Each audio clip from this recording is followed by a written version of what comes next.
အားလုံးပဲမင်္ဂလာပါကျွန်တော်ကတော့ဒီတော့ကြောဖြစ်ပါတယ်ကျွန်တော်ဒီနေ့ sharing လုပ်ပြီးမယ့်အကြောင်းအရာလေးကတော့ KBZB နဲ့ပတ်သက်ပြီးတော့ကျွန်တော်အပိုင်းပိုင်းလေးနဲ့ရှင်းပြဖို့ကျွန်တော်ပြောခဲ့ပါတယ်သို့တော့ကျွန်တော်အခုရက်ပိုင်းမှာအလုပ်တွေရမ်းရှုပ်နေတဲ့အတွက်ကျွန်တော်မတင်ပြခဲ့ပါဘူးဆိုတော့ကစောင့်မျှော်နေတဲ့တဦးတယောက်ချင်းစီတိုင်းကိုကျွန်တော်ဒီနေ့ကနေပြီးတော့တောင်းပန်ပါတယ်လို့ပြောချင်ပါတယ်ကဲစလိုက်ကြအောင်ကျွန်တော်ပြောချင်တဲ့အကြောင်းအရာလေးကကျွန်တော်တို့ရှေ့မှာပြောခဲ့တယ်လို့ပဲ KBZB နဲ့ပတ်သက်ပြီးတော့ကျွန်တော်ပြောခဲ့တယ် KB ကိုအရေးပေါ်ကိုကအသုံးပြုမယ်ဆိုလို့ရှိရင်ကိုကဖုန်းနံပါတ်ရှိတယ်ဖုန်းကအဟောင်းနေပြီးအတစ်ကိုကူးမယ်ဒီလိုအချက်လက်တွေမှာကျွန်တော် error တွေအမျိုးမျိုးတက်ခဲ့တယ်ပေါ့နော်အခုပြောမယ့်အကြောင်းအရာလေးကဒီပြဿနာကိုဖြေရှင်းမဲ့နည်းလေးပါကျွန်တော်တို့ကမိတ်ဆွေမှာဖုန်းနံပါတ်ရှိတယ်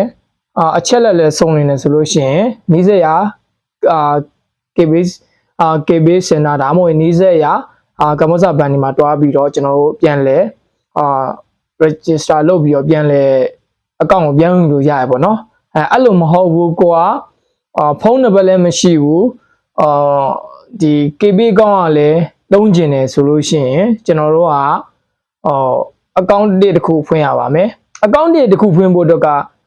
KB လို့ဝေးလို့ဆိုတာကကျွန်တော်တို့မှတ်ပုံတင်တစ်ခုအကောင့်တစ်ခုပဲရရှိတာဖြစ်တဲ့အတွက်ကျွန်တော်တို့ကနီလန်တစ်ခုရှာဖွေတွေ့ရှိထားပါတယ်အခုပြောပြမယ့်နီလန်လေးကအရေးကြီးကိုကဥမာကျွန်တော်တို့ရောက်ရှိနေတဲ့ထိုင်းနိုင်ငံမလေးရှားစင်ကာပူစသဖြင့်ပေါ့နော်ဒီနိုင်ငံတွေမှာကျွန်တော်တို့ရောက်ရှိနေတယ်ဆိုလို့ရှိရင်ကျွန်တော်တို့ကအရေးပေါ် KB ကိုတုံးမှဖြစ်မယ်ဆိုရင်ဟုတ်လားကျွန်တော်တို့က single ကTelenor single နဲ့ MPT single တွေကတော့ကျွန်တော်တို့မလေးရှားစင်ကာပူထိုင်းလန်တွေမှာအသုံးပြုလို့အဆင်ပြေပေါ့နော်ကျန်တဲ့ operator တွေကတော့အဆင်မပြေဘူးပေါ့နော်ကျွန်တော်တိထားတဲ့လောက်ပေါ့ဆိုတော့ကကျွန်တော်တို့ကမြန်မာပြည်တွင်းပဲဖြစ်ဖြစ်စင်ကာပူထိုင်းမလေးမှာပဲဖြစ်ဖြစ်အကောင်းဆုံးအကြံတစ်ခုကတော့ကျွန်တော်ပေးခြင်းတဲ့အကြံတစ်ခုကတော့မဖြစ်မနေတုံးကိုတုံးရမယ်တုံးကိုတုံးခြင်းနဲ့ဆိုတဲ့လူတိုင်းကိုကျွန်တော်ရည်ညွှန်းပါတယ်။ဘာကြောင့်လဲဆိုတော့မိတ်ဆွေမှာအခက်ခဲKB နဲ့ပတ်သက်လို့ပတ်ဆက်ခုအတွင်းထုတ်တွေကငွေအတွင်းထုတ်တွေကကျွန်တော်တို့က KB နဲ့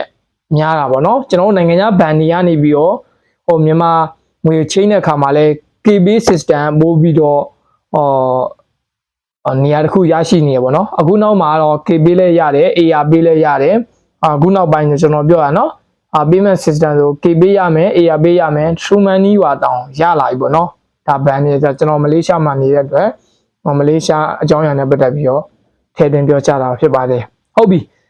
ကျွန်တော်ရှေ့ကပြောခဲ့တယ်လို့ပဲကျွန်တော်မှာ KB အကောင့်ရှိတယ်လွန်ရင်ပြန်ဝင်မရဘူးကျွန်တော်မှာ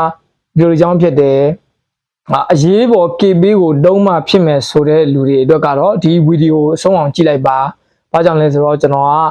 အကြောင်းအရာကိုခိုင်လုံတဲ့အကြောင်းအရာမှဒါပြောခြင်းဖြစ်ပါတယ်မိတ်ဆွေတို့အနေနဲ့ဒီဗီဒီယိုကအကျိုးရှိမယ်ဆိုရင်ကျွန်တော်ဗီဒီယိုရအကျိုးနဲ့ပါတယ်မအားလဲတဲ့အကြားကနေပြီးတော့ကျွန်တော်ဒီဗီဒီယိုကိုရိုက်လိုက်ရခြင်းဖြစ်ပါတယ်ဆိုတော့ကဲတွားလိုက်ကြအောင်ကျွန်တော်တို့ KB တုံးမယ်ဖုန်းနံပါတ်မရှိဘူးလက်ရှိဖုန်းနံပါတ်ကကျွန်တော်တို့တုံးထားတဲ့အတွက်မြန်မာပြည်မှာစင်ကကျန်းနေခဲ့တယ်အဆင်မပြေဘူးပေါ့နော်ဆိုတော့ကတချို့ဆိုရင်MPT တို့Telenorတို့လည်းဖွင့်တဲ့လူတွေကဒီပနိုင်ငံပါလာလို့ရှိရင်ကျွန်တော်တို့ကအတုံးပြုလို့အဆင်ပြေနော် OTP လည်းကြာရယ်နော်အဲ့လိုမဟုတ်ဘူးကျွန်တော်တို့ကစင်က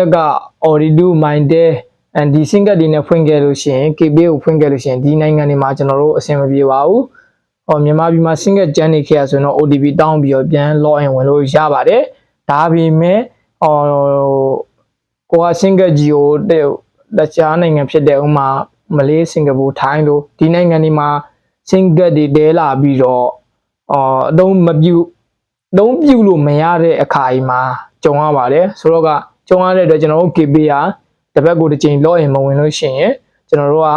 ဒီ KB အကောင့်ဝင်လို့မရတော့ဘောနော်ဆိုတော့ကကျွန်တော်တို့က KB ကိုမဖြစ်မနေတုံးမယ်ဆိုရင်ရှင် မိမိရောက်ရှိနေတဲ့ထိုင်းစင်ကာပူမလေးရှားမှာမြန်မာစင်ကက MBD နဲ့တယ်လီနော်မိမိကြိုက်နေတဲ့ရာစင်ကတ်ကိုဝယ်လိုက်ပါစင်ကတ်ကိုဝယ်ပြီးတော့ကျွန်တော်တို့ဒီစင်ကတ်ကိုကျွန်တော်ရဲ့ဖုန်းထဲကိုထည့်မယ်ထည့်ပြီးတော့ဒီစင်ကတ်ကိုတိုင်နေပါတက်ဖို့ဆိုတာကကျွန်တော်ဗီဒီယိုတစ်ပုဒ်ဖန်တီးပေးမယ်ဒါမှမဟုတ်ရင်မိတ်ဆွေတို့လည်းနားလည်မယ်လို့ထင်ပါတယ်ကျွန်တော်အကြောင်းအရာအရှိကြီးရိုင်းမပြောတော့ဘောနော်ဆိုတော့ကကျွန်တော်က KB နဲ့ပတ်သက်ပြီးပြောမှာဆိုတဲ့အတွက်မိတ်ဆွေကကိုရောက်နေတဲ့နိုင်ငံမှာဟလာကိုရောက်နေတဲ့နိုင်ငံမှာစင်ကတ်တစ်ခုဝယ်လိုက်ပါ MBD ပဲဖြစ်ဖြစ်တယ်လီနိုပဲဖြစ်ဖြစ်ဒီနှစ်မျိုးတွေကကြိုက်နှစ်တက်ရဝယ်လိုက်နော်ဝယ်ပြီးလို့ရှိရင်ကျွန်တော်တို့အစင်ကတ်နဲ့ KB ကောင်ဖွင့်မယ်ဟာဟုတ်ပြီကျွန်တော်တို့ကအရင်မှတ်ပုံတင်ထားတဲ့အတွက်ကျွန်တော်တို့မှမှတ်ပုံတင်နေတာကျွန်တော်တို့ဖွင့်လို့မရတော့ဘူးဆိုတော့ကကျွန်တော်တို့ဘယ်လိုလုပ်မလဲဟုတ်ပြီရတယ်နောက်တစ်နည်းလုပ်လို့ရတယ်ဒီစင်ကတ်ကိုကျွန်တော်တို့ဖုန်းထဲမှာထည့်ထားပြီးတော့မိရဲ့မိဘဆွေမျိုးသားချင်းတွေကအသက်16နှစ်ပြည့်ပြီးတူတိုင်းရဲ့မှတ်ပုံတင်ကိုအကူအညီတောင်းပြီးတော့ကျွန်တော်ဖွင့်မယ်။ဘာကြောင့်လဲဆိုတော့ဟိုမှာမြန်မာပြည်မှာကျန်းနေခဲ့တဲ့မိဘဒါမှမဟုတ်မြန်မာပြည်မှာကျန်းနေခဲ့တဲ့မောင်နှမဆွေမျိုးတငယ်ချင်းအကုန်လုံးယုံကြည်ရတဲ့သူတွေစီကနေပြီးတော့မှတ်ပုံတင်နဲ့ဖွင့်မယ်။ဥပမာအဲ့လိုဖွင့်တဲ့အခါမှာကျွန်တော်တို့ကဖွင့်ရမှာလားမဟုတ်ပါဘူး။မြန်မာပြည်မှာရှိတဲ့ဟလာကိုမိဘဆွေမျိုးသားချင်းတွေစီကိုဖွင့်ခိုင်းမှာကေဘေးဖွင့်ခိုင်းတဲ့အချိန်မှာမိမိဖုန်းထဲမှာထည့်ထားတဲ့စင်ကတ်နဲ့ဖွင့်လိုက်ပါဥပမာ MBD နဲ့ဖွင့်မိမိရဲ့ဖုန်းနံပါတ် MBD နဲ့မြန်မာပြည်ကနေဖွင့်လိုက်မယ်ဖွင့်လိုက်လို့ရှိရင်ဥပမာဗျာအဖေနဲ့ဖွင့်လိုက်မယ်အဖေဥကျော်ပေါ့ဥပမာဥကျော်နာမည်နဲ့ဖွင့်လိုက်မယ်ကျွန်တော်ကိုကိုင်းထားတဲ့စင်ကတ်နာမည်နဲ့မြန်မာပြည်မှာရှိတဲ့လူရဲ့နာမည်နဲ့ဖွင့်မယ်နော်ကိုကဒီမှာကိုင်းထားမယ်စင်ကတ်မြန်မာပြည်ကမှတ်ပုံတင် register လုပ်အောင်မယ်ပေါ့ဗျာဟုတ်ပြီအကဖွင့်ပြီးတော့ကျွန်တော်တို့ကဒီဘက်ကို log in ဝင်မယ်ဆိုလို့ရှိရင်ဟိုဘက်ကို log out ထွက်မယ်ဒီဘက်ကို log in ဝင်မယ်เนาะကျွန်တော်တို့ပြည်ပမှာရောက်ရှိနေတဲ့သူတွေက log in ဝင်လိုက်မယ် log in ဝင်လိုက်တဲ့အချိန်မှာကျွန်တော်တို့က OTP တောင်းမှာကကျွန်တော်တို့ single စီပဲ OTP ကြမှာဆိုတော့เนาะအဲ့ကြောင့်ကျွန်တော်တို့ကဘယ်လိုဖြစ်လာမလဲဆိုတော့လွယ်တကူဝင်ရောက်လို့ရသွားတယ်ဝင်ရောက်လို့ရတဲ့အချိန်ကိုမဖြစ်မနေလောက်ရမှာ log in ဝင်တဲ့အခါမှာခု system တွေကနီးပညာတွေမြင်လာတဲ့အတွက်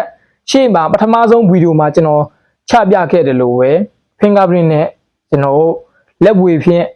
ဝင်ရောက်ခြင်းကိုကျွန်တော်တတ်မှတ်ထားဖို့လိုမယ်အဗီဒီယိုလည်းတွားကြည့်လို့ရတယ်နော်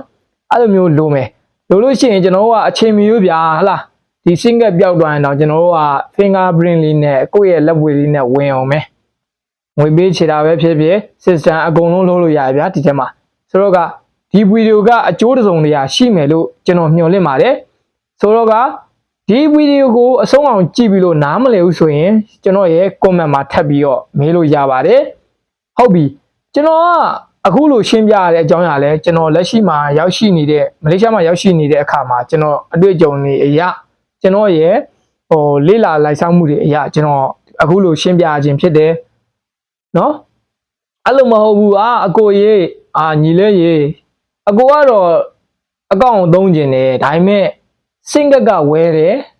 တိုင်မတက်ဘူးဘယ်လိုလုပ်ရမလဲဆိုရင်လည်းအောက်မှာ comment လေးမေးခဲ့ပါကျွန်တော်ဗီဒီယိုတစ်ပုဒ်ဖန်တီးပေးပါမယ်လူကြီးမင်းတို့အတွက်ဒီဗီဒီယိုကအကျိုးတစုံတရာရှိမယ်ဆိုရင်ကျွန်တော်ကို subscribe လုပ်ပြီးတော့ share လေးလုပ်ပြီးတော့ notification လေးဖွင့်ပေးဖို့ကျွန်တော်ညွှန်လင့်ပါတယ်အားလုံးပဲမင်္ဂလာရှိသောနေ့လေးဖြစ်ပါစေ bye bye